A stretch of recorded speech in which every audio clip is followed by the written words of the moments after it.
Today I take a look at a movie that floats like a feather in a beautiful world.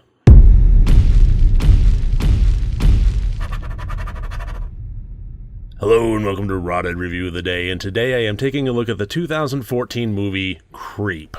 This was a bit of a lark for me. I just happened to pick it out of the blue.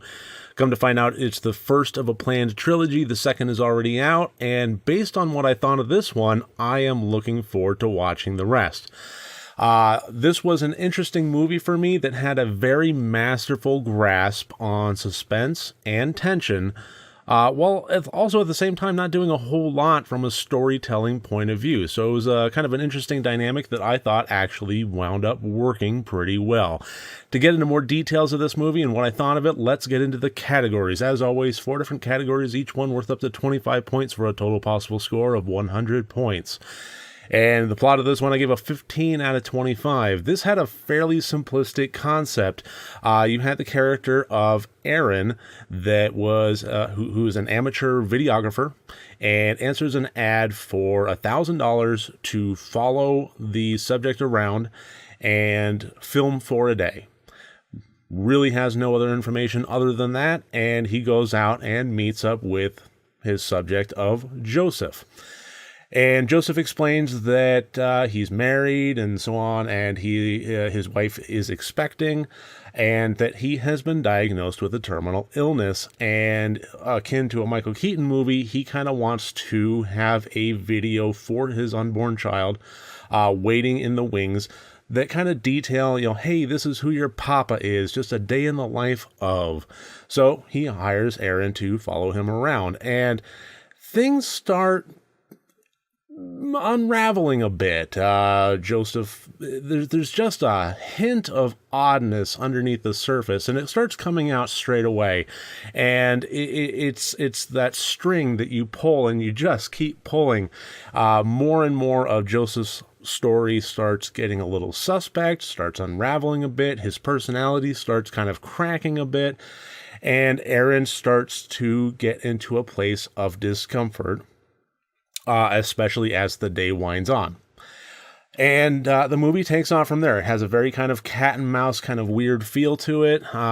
So the entire time, the movie is kind of based on Joseph being a swell guy, a nice guy that means well. He just wants a tape for his kid.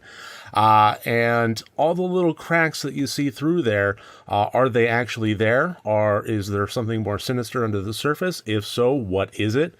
How much danger is Aaron actually in? I mean, he's following around out in the broad open. He's at a restaurant with him. How much danger could he really be in? At any point, he could leave the house. So, this does a very, very good job of taking that very simplistic concept and building it out into very dramatic scenes of tension and suspense. You never really know at what point Joseph is just going to crack entirely, and at that point, it's game on. And taking those moments and really drawing them out, whether or not it even actually happens is even suspect and up in the air. As the movie continues on.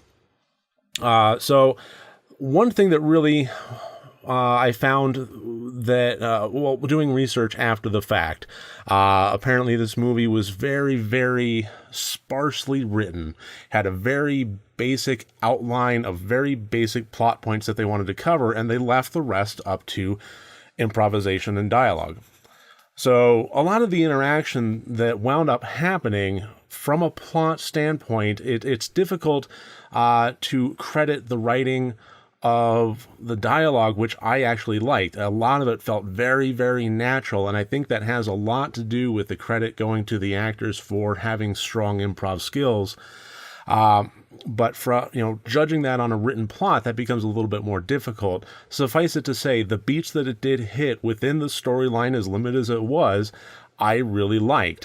So I have no trouble giving this 15 out of 25. I just couldn't give it a whole lot more than that because there really wasn't, as interesting as it was, as wild of a ride as it was, there really wasn't a whole lot there from a story point of view. The intent, I gave a 22 out of 25. The tension and the suspense were masterfully built. I already described that, and it really worked great. And I honestly think that was about 90% of the intention of the movie. So judging it based on that, I would have to say that it was a wild success in achieving what it intended to do. The acting, I gave a 17 out of 25. This was very, very passable, very adept, very high side of average. Patrick Brice as Aaron, great job. He played somebody that was very sympathetic and very intelligent. I really don't think at any point was he engaging in any element of, screaming at the screen, why are you doing that? You could relate to his point of view. Do I leave? Do I not? Is this guy, this poor guy, that has this terminal illness and just wants to make a movie for his kid. Yeah, he seems a bit off, but wouldn't you be too? Should I really leave? Should I ditch him?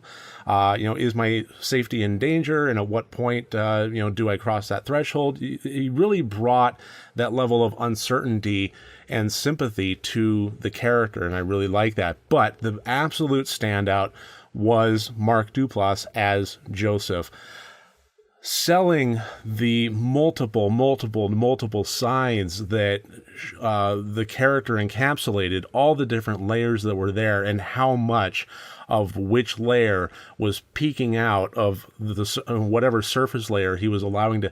There were so many aspects to this character that needed to be present, and he really nailed them all. This movie has a very apt title.